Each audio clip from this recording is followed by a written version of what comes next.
All right, so my name is Kermit Andrew Day, okay? That's my real name. My first name is Kermit. It says it on my birth certificate. And I was not named after a Muppet, a puppet, or anything like that. But I am here to talk about puppets today. I want to talk to you guys about puppets and people who pull their strings. Some of those puppets that I want to talk about are The Lonely Island. Yeah, I'm talking about Andy Samberg from Saturday Night Live. I'm talking about Kid Cudi. I don't know where to start this, so I'm just going to start right here with my name. My whole life, people called me Andy up until, I don't know, age 16 or 17. That's when they found out my real name was Kermit. And and my friends wanted to call me that. They wanted to be like, hey, Kermit. You know, they thought it was cool. They wanted to use it as a nickname. When I was in the 6th grade, my nickname was Boner because I was so little and skinny and nothing but bone. So for me to transition from having the name Boner as a nickname to Kermit as a nickname, hell yeah. You know, I was all for it. I thought it was the coolest thing, especially since my real name is actually Kermit. So I'm like, yeah, y'all want to call me Kermit? Yeah, that's the shit. And a little bit later on in life, I took on the name Kerm as a nickname, which became my MC rap name. I'm a rapper. I'm a real rapper. I'm a real MC. I'm not a fake MC like Andy Samberg, okay? My real name is Andy. Andy Samberg's name is not Andy. That is some made up BS. His name's not Andy, and he's not Jewish. Debuted on the STL hip hop scene in the year 2000, I think. All right, this is what happened.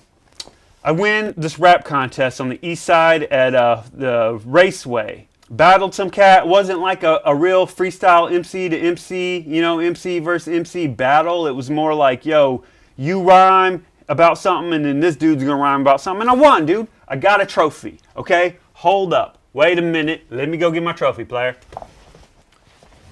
Yo, I told y'all, all right? Formula One Y2K car show champion freestyle rap. That's me, homie. Freestyle rap champion. Who would have thought? I would have thought, because I won the shit. Year 2000, I win this trophy, whatever. I'd never even been in a rap contest. I've never really even rapped in front of anybody. You know what I mean? Some dude comes up to me after the show, says, hey, you need to go to this club called the High Point Cafe and rap. They got hip-hop there on Monday nights. Okay, I don't even remember how old I was at the time. I might have just even turned 21. I'm not a drinker. I never go to bars. I hadn't been to like hip-hop clubs before. I didn't even know they existed. That's how naive I was. You know, I never would have thought there was hip-hop clubs where you could go freestyle on Monday nights. Turns out the guy that told me about that, or who claims is the guy that told me, is a guy named Luke Mon, and I'll get into him later. You know, I'll talk a little bit about him later. Yeah, so it's all good. So then the next thing you know, I went to the High Point. I rapped up there. People were showing me love. It was cool. You know, after I was getting a little comfortable on the scene, I kept meeting new people. At one point, I met a guy named DJ Solo, Wes Allman. Wes Allman, he's a promotion guy. He's been doing promotions for Shrewd Marketing and Promotions, and eventually put me on the street team, thanks to my friend DJ Trogue. I was on the street team for a couple of years, you know, and I'm passing out flyers, giving out CDs, all this stuff. I'm not getting paid for it. I thought Wes, in the long run, was going to help me get in with a record company or something, either like as a rapper or a producer, because I'm a videographer, you know. I'm a video guy, but I also do audio stuff, and at the time I was making beats, trying to DJ, I was doing everything. But I wasn't getting, you know, I really wasn't finding my niche. But I felt like I was surrounding myself with the right people. You know what I mean? Wes Allman. I thought that dude was my friend. Well, it turns out he's not my friend. And he's actually one of the biggest pieces of garbage I've ever met. And if I seen him right now, I'd spit in his face. There's a few other people that I hate in this world that are going to get brought up in this video. And let's see here. One of them's name's Rob Evans. Okay? You probably never heard of him because he's a joke. But we're going to talk about him anyway because he's a key player in this whole thing. All right. You see this book? I'm about to explain why I have a book called Tanakh, the Holy Scriptures. I'm not Jewish, all right? I'm not even religious at all. I mean, I'm spiritual, if anything. I was interviewed by Rude Jude on Shade 45, The All Out Show. That's pretty big, okay? That's not like local radio interview. It's freaking Rude Jude interviewed me. about this, okay? Interviewed me about what? About I'm on a Boat, the song I'm on a Boat. You want to know where they got the idea for I'm on a Boat? Yeah, they ripped that off from me. That was all my idea, and Wes Allman knows everything about it. And I'm willing to take a lie detector right now, and you can read my facial expressions and know I'm not lying about this. I want to show y'all a picture real quick. This is a girl I knew that I boned. Her name is Angela Husbands. She used to work at the Hobby Lobby in St. Peter's. I want to tell y'all how I met her. When I was on the street team for Shrewd Marketing and Promotions, these chicks show up at the office one day. One's name's Vonda and the other one's name's Angel. No. Vonda. I met Vonda first, okay? And we went out and promoted a concert. I think it was CeeLo concert, in fact. And I'm all talking to this Vonda chick, and I'm like, yeah, you know, I rap, and, you know, I got a studio and all this stuff. And she's like, oh, really? She's like, I know somebody that sings that I want to bring through your studio. Keep in mind, I met this Vonda chick through Wes, and Vonda had even taken Angel to Shrewd one time and tried to get her on the street team, so I'd met Angel there, too. So you could kind of say that I met Angel through Wes.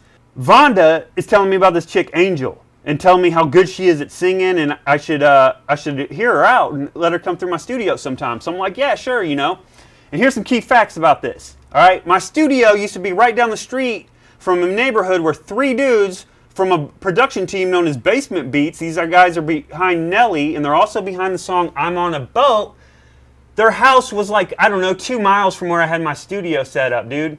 This chick comes to my studio one day, and I'm like, dude, this chick's pretty hot, you know, like, I want to do her. So I work my magic, and she was real into Linkin Park. She was real into Linkin Park. So I had a Linkin Park record, and I gave it to her. That was me making my move. I was like, damn, girl, you know you could have this Linkin Park record. You know what I'm saying? So I gave it to her. I ain't gonna front, like, I only hit it like twice, you know what I mean? And I want y'all to know this, because this is key info that you're going to need to know about why we broke up. So Angel, you know, I meet her, you know, we end up hooking up, you know, and turns out her mom works for the radio station, Q955. And not only does her mom work for Q955, but her mom also works for a TV station that's right off Kings Highway and right there by St. Louis University or whatever, and it's kind of this building that's like under this hill. It's like a building in a hill. There's a TV station there. This chick works there, and her mom, in fact, told me that she wanted me to go talk to a guy named Andre Holman, I believe it was. Told me that that I needed to go talk to this guy about getting a job doing video up there. Her mom's got connections. I hook up with this chick, and it turns out she's a total Jesus freak. She's all about Jesus. She claims she smoked weed one time and had a conversation with him. Well, anyway, when I met her, Angel was working at the Hobby Lobby in St. Peter's, and if you want to know how she got the job there, it's because her grandpa was the manager, okay? So she used her connections to get a job at the Hobby Lobby. Well, she used her other connections later on in life to get a job where she works now, and that's Saturday Night Live, which is a little bit unbelievable, right? Well, it's the truth. She works at Saturday Night Live, and Saturday Night Live has been basing a whole lot of stuff off stuff that I said, that I didn't write down, that I didn't copyright, but they stole the idea from me, and I want the world to know that it's all me. I'm the real Andy, not this other guy. You know, I hooked up with this chick. She's a big Jesus freak. She wanted to convert me to Christianity, but I'm like, nah, girl, because I've been reading Zechariah Sitchin, and he's breaking down all this stuff about the Jewish Bible and the Nephilim, you know. So I was like, look, I don't know about you, but I'm looking into this. So I went and bought this book back in the day, right? You know, and at one point, Angel asked me what my religion was, and I was like, I'm a mystic. You know, I didn't even know what a mystic was. And she's like, oh, like a Jewish mystic? And I was like, yeah, you know, like a Jewish mystic. So this is why they're saying Andy Samberg is Jewish. He's not Jewish, okay? And neither am I. No disrespect to Jewish people. So I even have it highlighted, dude, okay, in this book about the Nephilim. It's in like Genesis or whatever. It says that the sons of God came down and bred with the daughters of men. Right here. It says, boom, highlighted, dude. This is from 2005, okay? Anyway, this chick ends up working a job at Saturday Night Live. I'm going to break down how she got that job at Saturday Night Live. She used her mom's connections, and one of her mom's connections is Cedric the Entertainer. okay? And one of Cedric the Entertainer's buddies' names happens to be Rob Evans. But let me tell you something about Angel and why we broke up. This chick's trying to convert me to Christianity. You know, I'm like, no, I'm into Jewish stuff and all this other stuff and space aliens, Zechariah Sitchin, and space aliens, pretty much. I'm into anything that space aliens are into. That's me. This chick, I want to break down some stuff about her. All right, she told me she wasn't into drugs. Okay, she said she didn't do them. I go over to her house one day. And she's there with a dude. And guess what they're doing? They're sniffing either Vicodin or Xanax off her mom's counter. There's another dude there, and they're both sniffing pills off the counter. So it's major turnoff, you know? So I'm like, man, I'm not sure if I want to be with this chick. Another key info about her. She's a wrist cutter chick, right? She's one of those chicks that cuts her wrists for attention. She had all these cuts on her wrists. And she was like, yeah, my mom's going to pay to have all these scars surgically removed, okay? That's how much her mom is down to, you know, help her daughter, you know, which is cool because moms are moms, you know. But these are two facts that you need to know about this chick. She's a wrist cutter chick and she's a druggie. And I'm not talking about marijuana because everybody knows marijuana ain't no drug, okay? But when you go sniffing prescription pills off your mom's counter, kind of makes you look stupid, okay? Druggie. So then guess what she does, okay? She tells me she's pregnant and tells me not to tell her mom. And I'm like, whoa.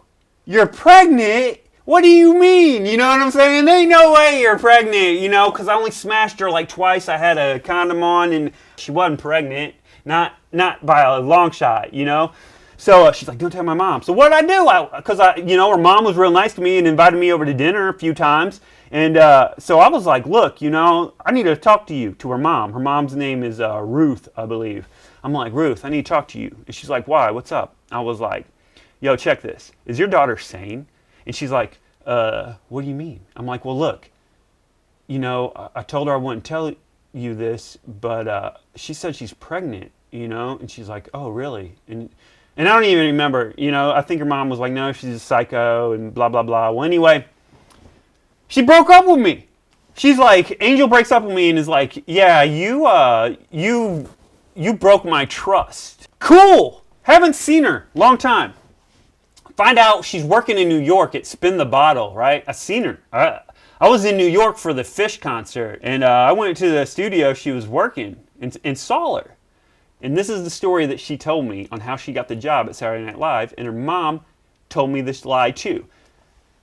They say that she got the job at Saturday Night Live because the producers of SNL saw her working so hard at another studio, so they just hired her right off the bat. She didn't have to put in a resume or nothing, you know, just hired her. Well, that's a lie. Okay, so remember, I said I won this rap contest back in the day. You know what I mean? Whatever. I go to the high point, whatever.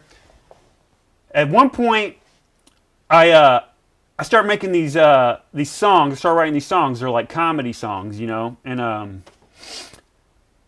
had a song about having sex with a mermaid. It was called "Going Fishing." Okay, the whole thing was about having sex with a mermaid. My whole CD was really a comedy CD. I had a song dedicated to my mom. It was funny, you know.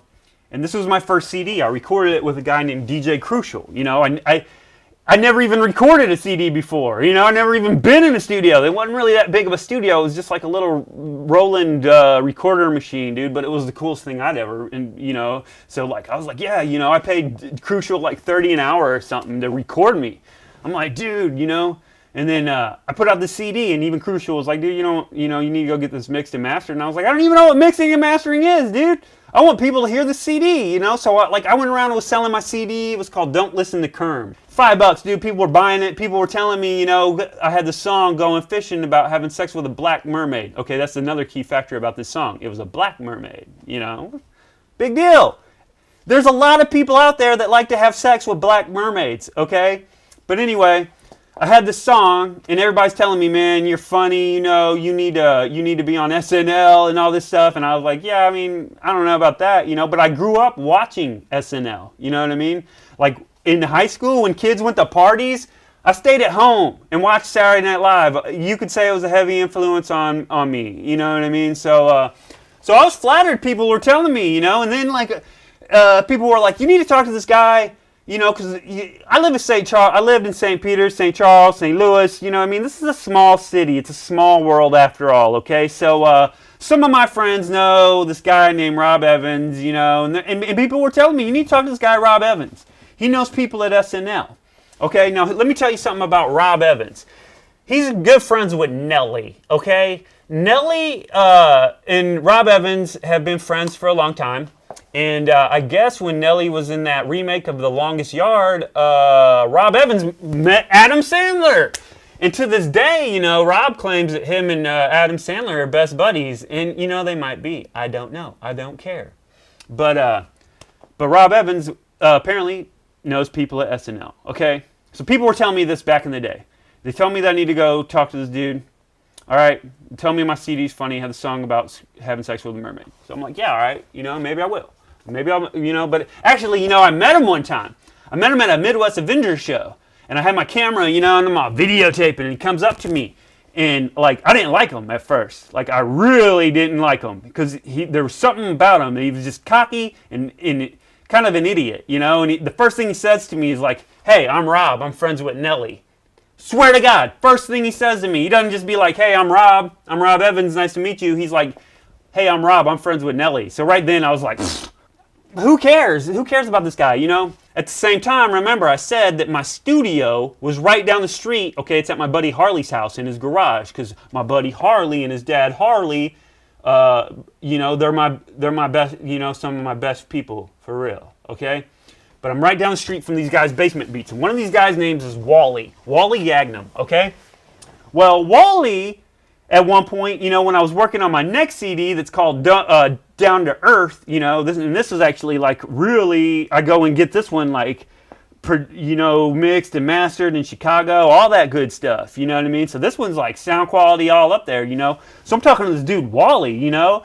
And he's like, man, he's telling me he knows a dude that, he wants to hook me up with. I guess he's an A&R rep or something, and he signs novelty acts. Okay, back in the day, Wally was like, "You're a novelty act." That's what exact words, novelty act. Okay, he called me a novelty act, and he's like, "Yeah, I know this guy that helped Afro Man get signed and get him on the Jay and Silent Bob Strike Back soundtrack, and he's tied in with SNL and all them, and told me he was gonna hook me up with him." You know what I mean? Never happened, you know? I'm like, I heard that, like, great, you know? Like, you're going to hook me up with the people at SNL, you know? When? Let's see it, you know? I believe it when I see it. Didn't happen, okay?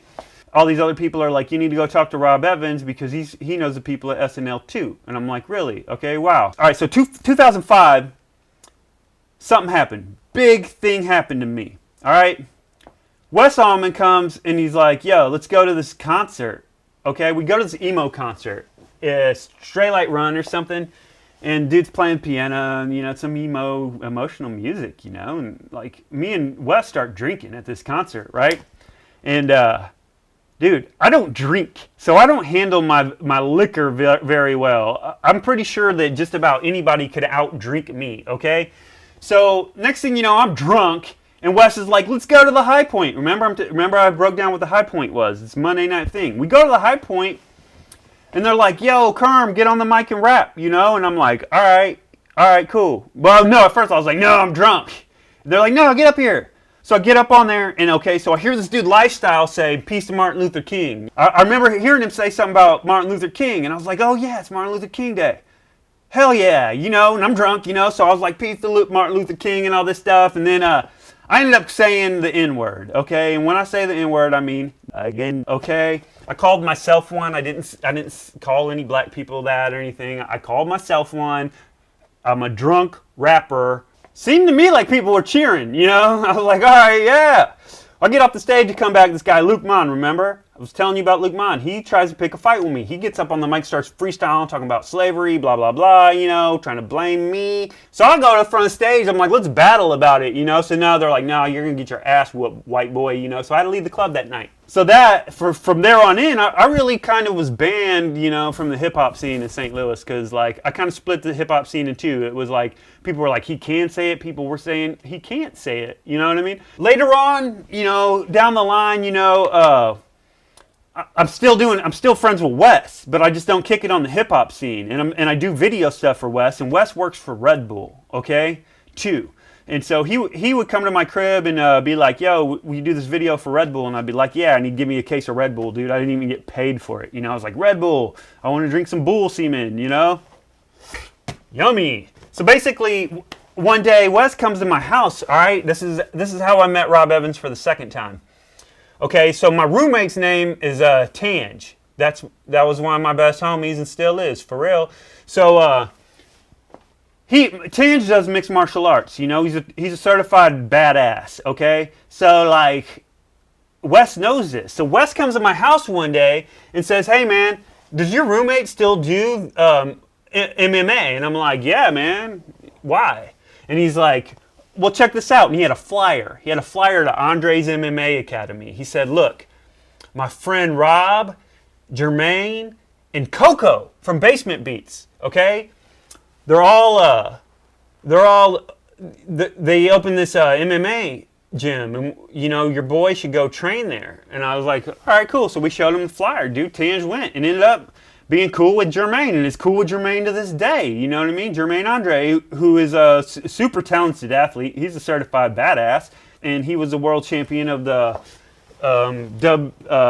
WFA or something, before MMA was real popular. So Tange joins this gym, and he's like, yeah, ends up being friends with him, ends up being a trainer up there. And so Tange talks his brother into joining, and they make friends with Rob, and Rob's one day is looking for a video guy. And so they tell me to go talk to this Rob guy. So I did. And Rob is like, yeah, if you do all this video work for me, I'm best friends with Adam Sandler. I know people at SNL. So he's like, I'll introduce you to people at SNL. You know what I mean? And I'm like, man, like I've heard that before from Wally, but I'll do the videos anyway, And all right, let me break down why I even joined this gym, okay?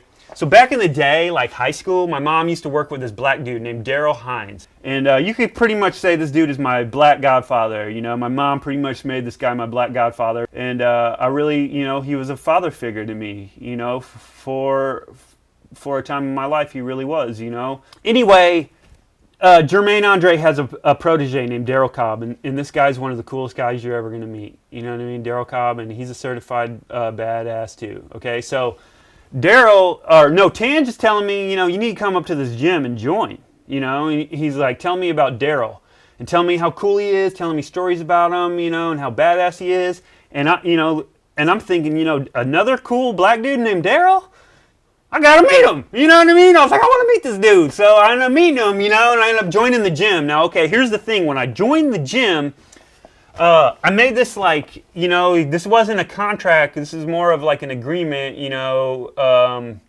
handshake agreement with Rob, that I'll do video for the gym in exchange for private lessons and stuff. But I still had to pay for a membership, okay, which is messed up because I was paying like $100 a month for a membership. And then I was doing at least, a couple $100s worth of video work for these guys. And then I wasn't even getting nothing for it in return, right? Other than a promise and, that I'd be introduced to people at SNL.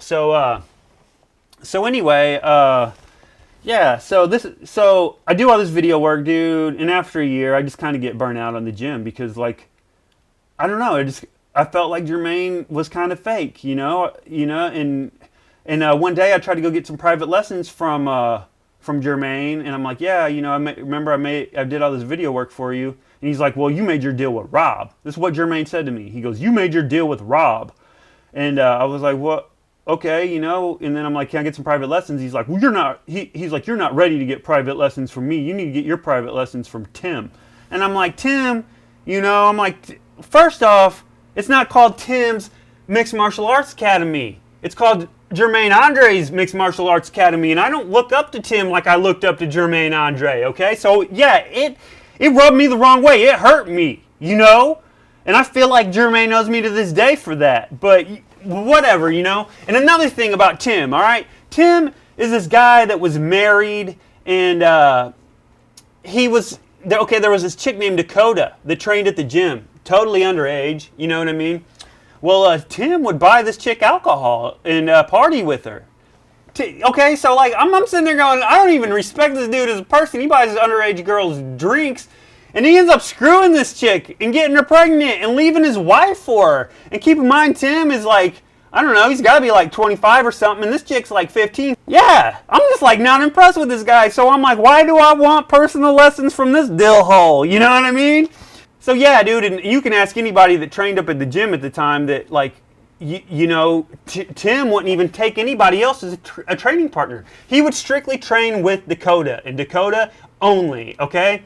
Go ask him if you think I'm making it up. After about a year at training at Jermaine's, you know, I was like, man, forget this. So I quit, you know, and even after I quit the gym, they kept taking money out of my account. So that pissed me off too. Remember, I said I got kicked out of the High Point for saying the N-word, you know what I mean? And one day Wes comes over to my house. Remember, I pretty much met Angel through Wes, you know what I mean?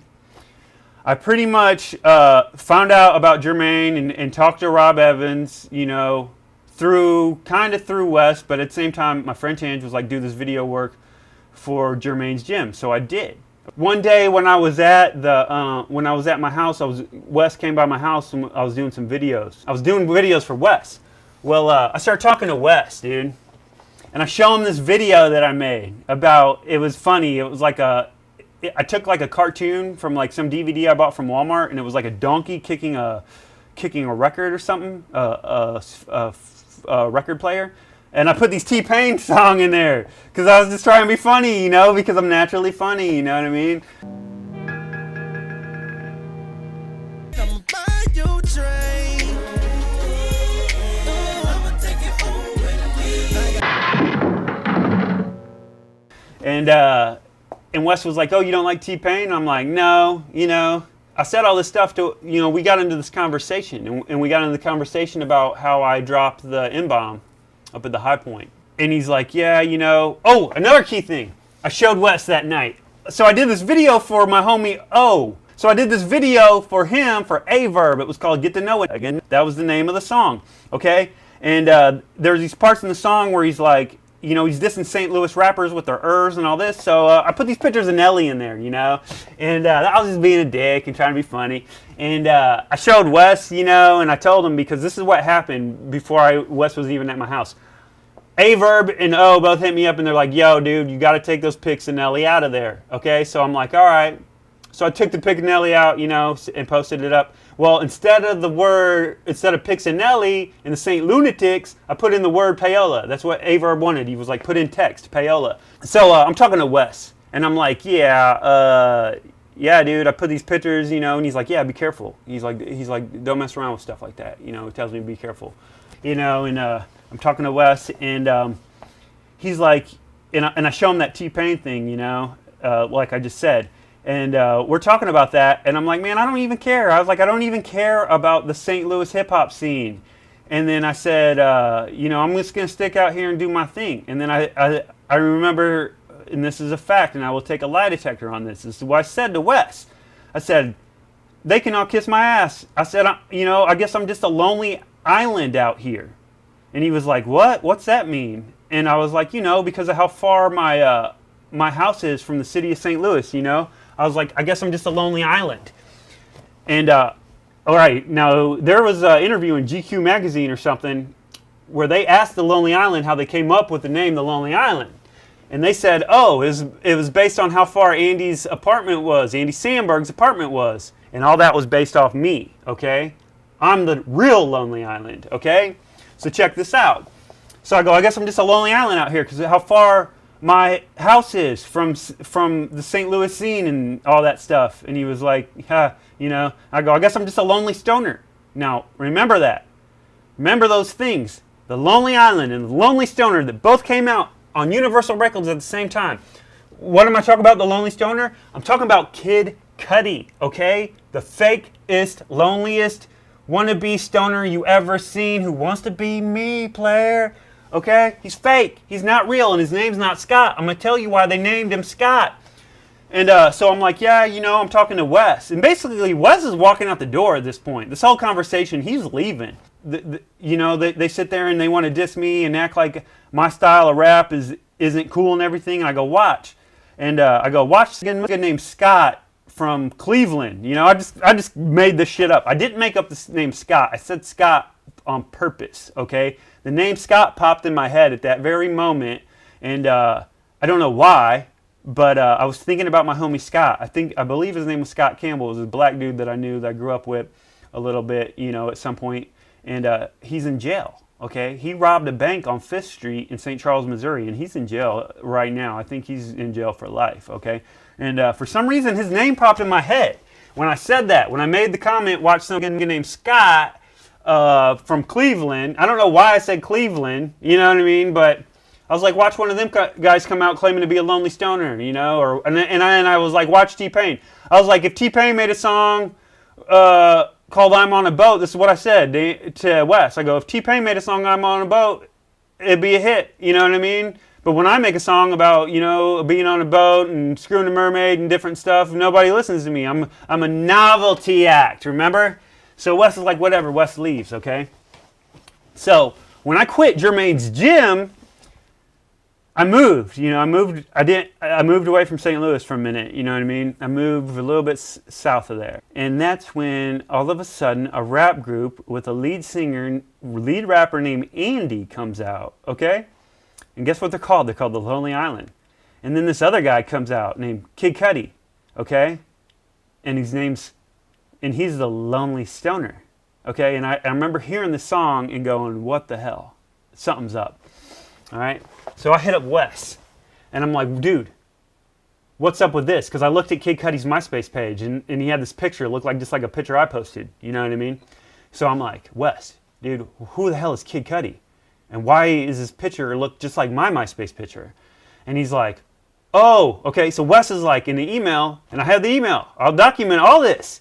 He goes, I'll see him. I'm about to go see him at SXSW. I'll check his ass for you. And I'm like, what? What do you mean you're about to go see this dude at SXSW? How do you even know this dude? Wes is behind Kid Cudi, dude. Wes took everything I said and went and pitched it to the record label. And now and that's how he was created. Just like Rob Evans and Wes went to Saturday Night Live and pitched this whole Lonely Island idea, this whole everything about Andy Samberg. Up to his second album, I think. A lot of it was based off stuff that I said in conversation, okay? It wasn't stuff that I wrote down and copywrote, okay? It was stuff that I said. And that's what's so messed up. Like the song Jizz in My Pants, that was based off something I said about a girl that I took out on a date, okay? All right, and I'll break down where they got the idea for Jizz in My Pants from, all right? So Jermaine's, he likes to talk behind people's back. And he was telling my homie, that if I worked on my knees, my knee strikes in MMA, that I'd be able to pull more chicks up at home nightclub or whatever. And I'm like, he said that about me? You know what I mean? I'm like, screw that guy. So I told that to Wes. I was like, dude, plus Jermaine, that night when he was at my house, I go, man, Jermaine's talking all this crap about me behind my back and I don't appreciate it. Telling me if I worked on my knees, I could get more chicks. I was like, dude, Jermaine doesn't even know the kind of chicks I pull. And then I started telling him about how I pulled this chick who was like the hottest chick I'd ever pulled, really. And I was like, dude, you should see this chick. She's so fine. When I first saw her, I jizzed in my pants. And that is my word. That's where they got the idea for the song. Okay? Now, there's some stuff in that song where they're like, oh, yeah, I went out to see a flick. I remember it was a horror film or whatever. That's what Andy Samberg says in his song. Okay, that's what I said to Wes. Okay? This is where they got the idea for that. Wes said to me when I was talking shit about T-Pain, he goes, so what don't you like about T-Pain? I was like, oh, he's too ABC. And he was like, ABC, what's that? And I was like, I don't know, like when people like repeat their lyrics and stuff. Like, I was going to go to a film. I believe it was a horror film, and that's where they got that, dude. It's all me. I should be getting royalties for that. But since it's not something I wrote down and, file copyright on, I got no proof. But believe me, read my face right now. I'm not lying. Wes Allman is a liar. And not only is he a liar, I got proof that he's a liar. So whenever I called him out, when I called out Kid Cudi and he said he was going to check Kid Cudi, I was like, how do you know him? You know what I mean? And so he's like, yeah, whatever, I'm going to see him at SXSW. And then he ends up emailing me back and saying, man, I thought you were joking, He's like, Kid Cudi had nothing to, he didn't steal, he's not basing his pictures off yours and lyrics and album covers and mixtape covers or whatever. And I'm like, yeah, he is, there's no doubt in my mind. So Wes emails me back and is like, look, dude, I don't even know what you're talking about, and I have nothing to do with Kid Cudi. This is what Wes tells me. He says, I have nothing to do with Kid Cudi. And I'm like, really? Okay? So I look up at wesalmond.com, and there's pictures of Wes Almond on tour with Kid Cudi. Okay? So I'm thinking to myself, if you have nothing to do with Kid Cudi, then how the hell are you on tour with him? Okay? Because he's a fake and a phony, and you know that you based him off of my style and my imagery, and everything was based off me, and the same goes for Andy Samberg. Everything from Andy's name to the way he looks to the glasses that he wears is based off me. To the fact that he says he's Jewish is based off me. Now let me tell you something else about that night at the High Point Cafe when I said the N-word. I also said that I wanted to sleep with Will Smith's wife, Jada Pinkett. Okay? What man doesn't it? She's fine, for real. So, I didn't even think that was a big deal, but apparently this guy Rabu, he had to go leave a comment about it like 10 years later. He's all upset. Like, all these dudes are still pissed about me dropping the N-bomb at the High Point, and they want to beat me up, and they want to leave comments on Facebook and beat, Twitter thumb junkies or whatever they like to do and talk all this smack behind a keyboard. But when they see me in the streets, they're like, yo, Big Kerm, how you doing, brother? But anyway, the dude, so I said I wanted to sleep with Will Smith's wife. Now, if you go look at Rob Evans' Facebook picture, remember who Rob Evans is, you're going to see a picture of him kicking it with Will Smith because, I kind of believe Will Smith is in on this too because he's probably got connections at SNL as well because Will Smith is a big-time person. You know what I mean? And here's the thing about Rob Evans. He hasn't changed his Facebook photo in 10 freaking years, okay?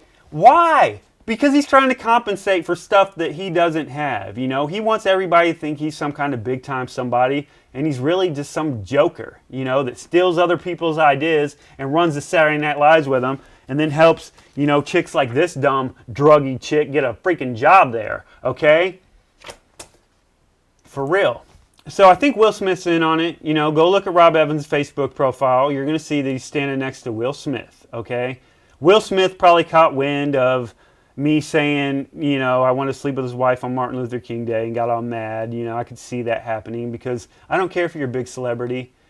You still have emotions and, you probably hate white people in the first place. And if you heard a white boy said he wanted to sleep with your wife on Martin Luther King Day, you might be angry. I don't know. But Will Smith can kiss my ass, okay?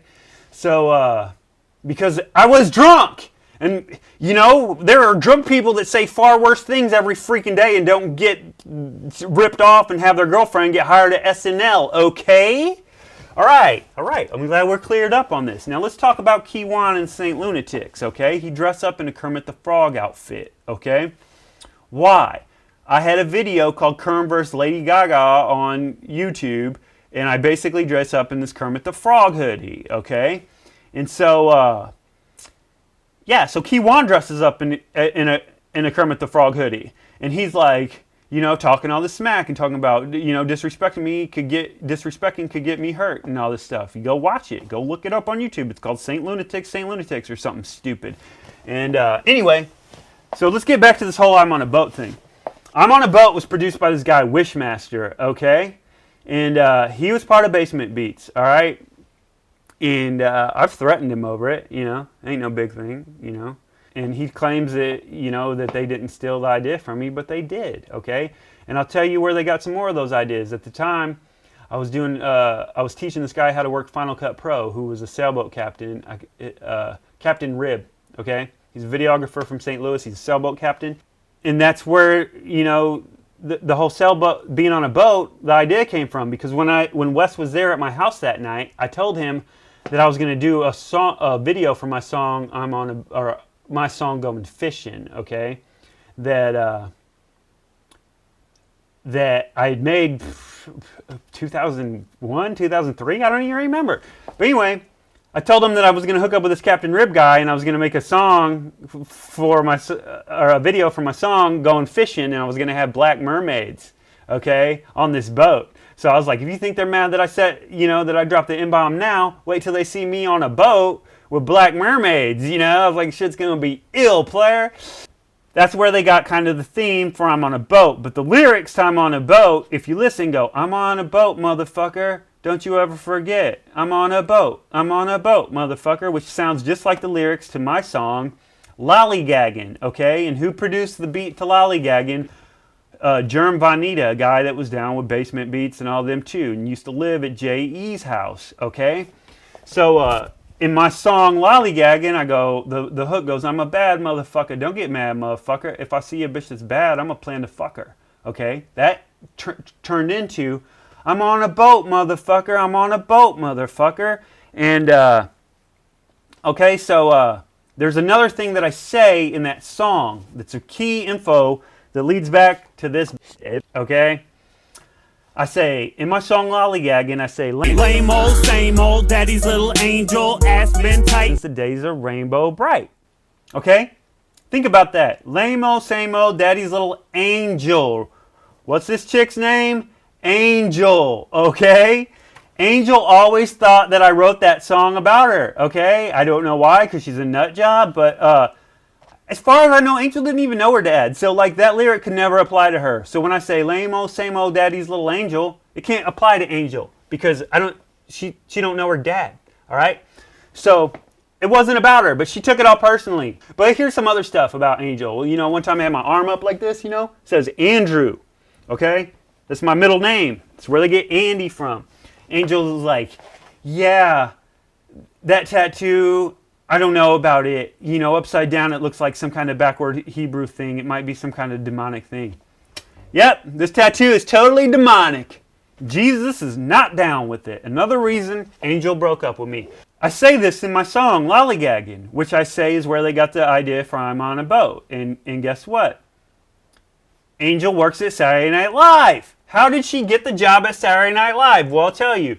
She hooked up with this guy, Wally Yagnum's cousin, okay? Anybody that knows Wally from Basement Beats knows that he's got like 100 cousins and all of them are super proud of Wally. And why wouldn't you be? You know, if your cousin produced for Nelly, you know, I'd brag about it. So everybody knows that Wally's got all these cousins, and one of them even trained at Andre's MMA Academy, you know, and he was pretty cool. I liked him. I think his name was Jabril or something. You know, he was a pretty cool dude, straight up. Well, it turns out Angel hooks up with one of these guys, you know, and I can only imagine Angel going and running her mouth, talking about me, talking about how I wrote a song about her, you know. So what do? They rip off my ideas, dude. They help her get a job at Saturday Night Live, and it's 100% the truth, okay? This is how she got there. She used her connections. She used her mom's connections, okay? And that's the same way she got a job at the Hobby Lobby, okay? Using your connections. And that's basically why I'm making this video. To tell the world and hope that the world will help, you know, get the word out. I've been interviewed on the All Out show twice, okay? Once about the whole Kid Cudi Lonely Stoner thing, and all Rude Jude did was have callers call up and try to make me sound crazy. That was their idea from the jump. Put me on the radio and make me sound crazy. Well, then they had me on the air again. Okay, on the whole I'm on a boat issue. Right, but just to clear a few things up for the listeners, the beef with Andy Samberg, T-Pain came first, but then the Kid Cudi thing, I just went after Kid Cudi first. Right, yeah, Andy Samberg. I was just confused. Huh? Nah. It might be Cherokee. I might have some Cherokee in me. I don't know what's up, though. No, I'm saying the thing, man. I'm just saying the punchline to the joke with T-Pain saying he fucked a mermaid, man. That's my mermaid. He's trying to fuck my ex-mermaid. You know what I mean? Like, I'm not down with that. Like, he stole the song concept. He's all talking about being on a boat. Like, being on a boat's one thing, man. But when you're fucking with my ex-mermaid, you know, like, this shit ain't cool in the hood. You know what I mean?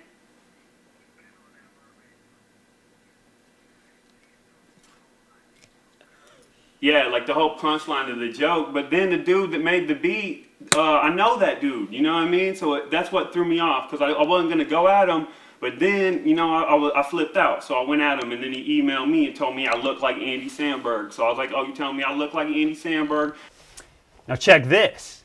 They wanted me to be super angry again, but I couldn't, you know? I just wasn't. So The interview got cut a little bit short, but the whole thing was Rude Jude told me they were gonna that they had the SNL people listening to the interview. He said he's trying to get the SNL people to hear it. That's right. Now check this out.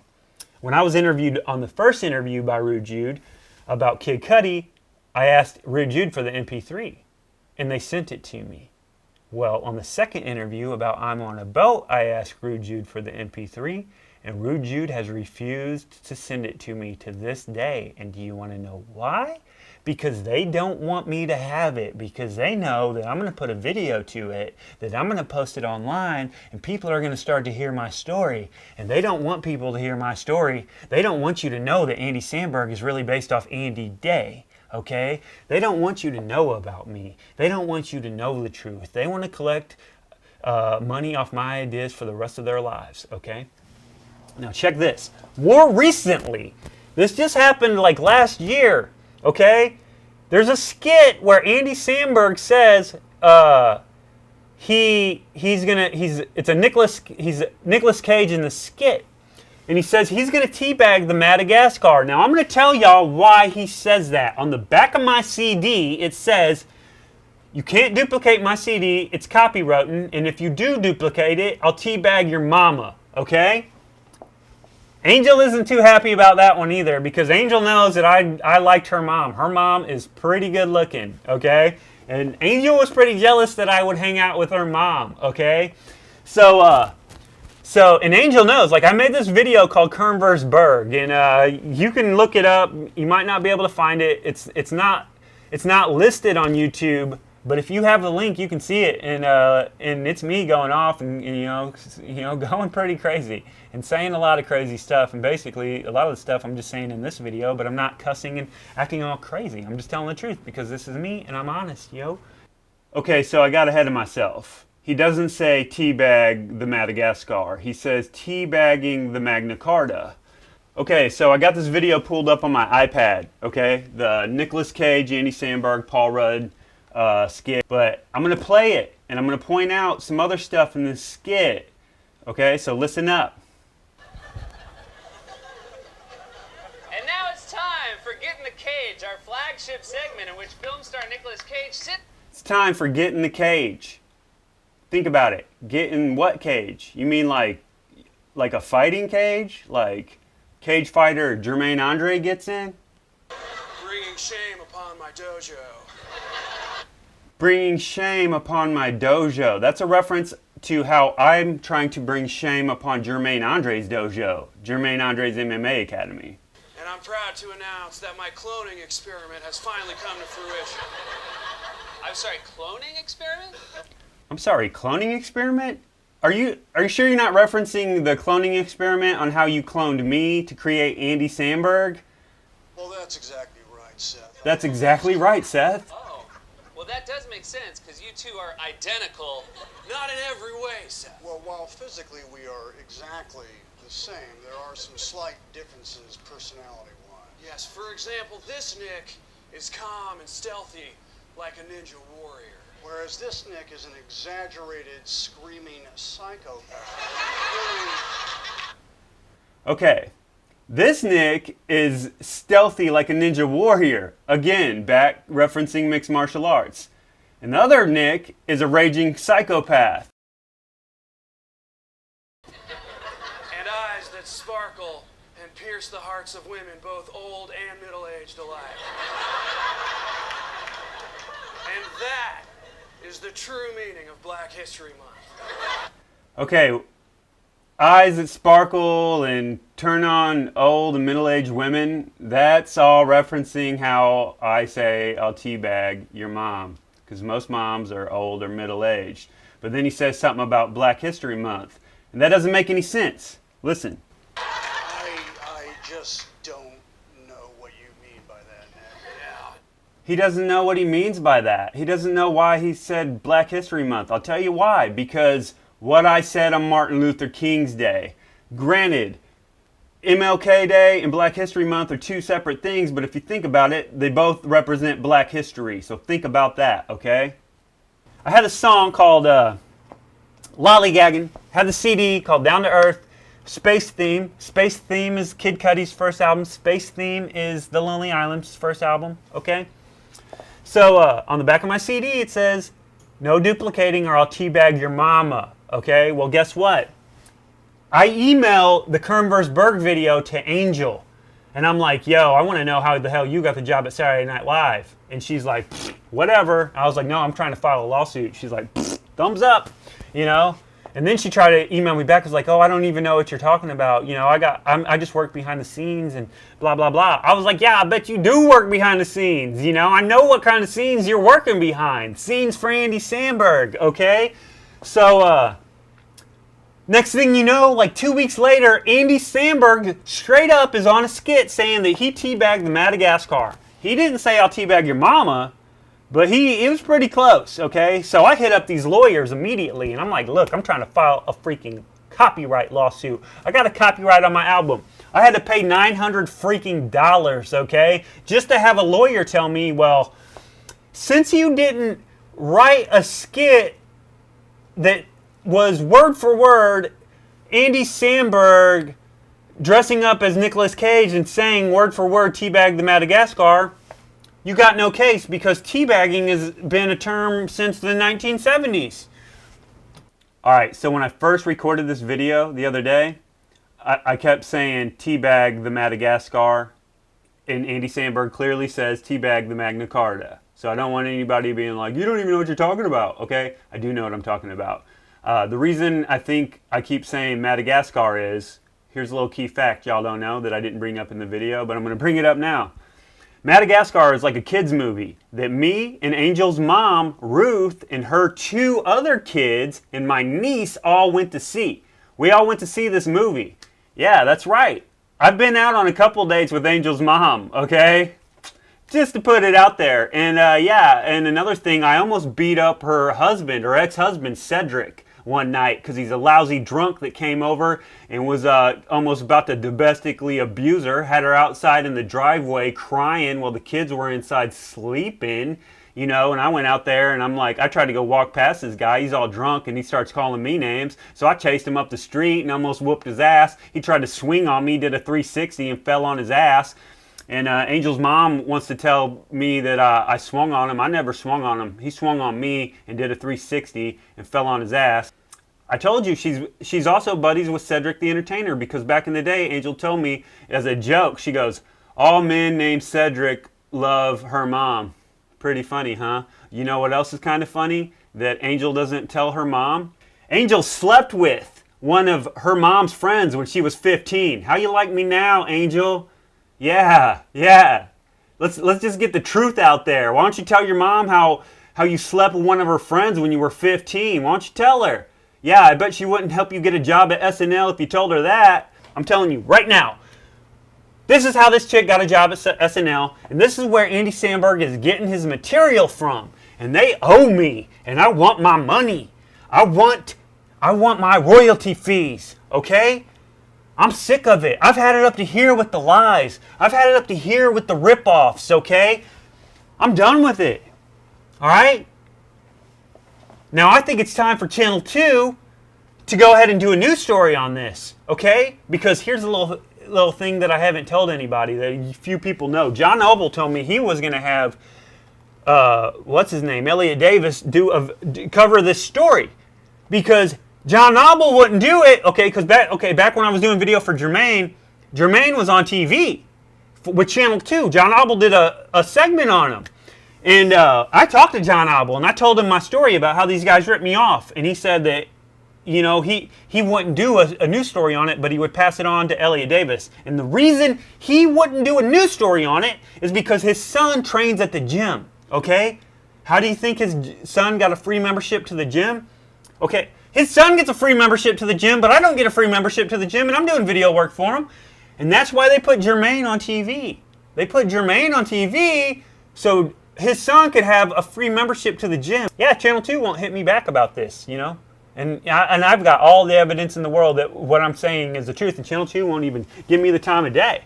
But I'm going to show you what Channel 2 will do some news stories on from some Facebook posts that, that I've bookmarked, okay? I'm going to show y'all what they will do a news story on. And they claim, this is where news comes first and they care about the people of St. Louis. Well, hell, I'm from St. Louis and this is my story and they won't even tell you this because they fucked up, okay?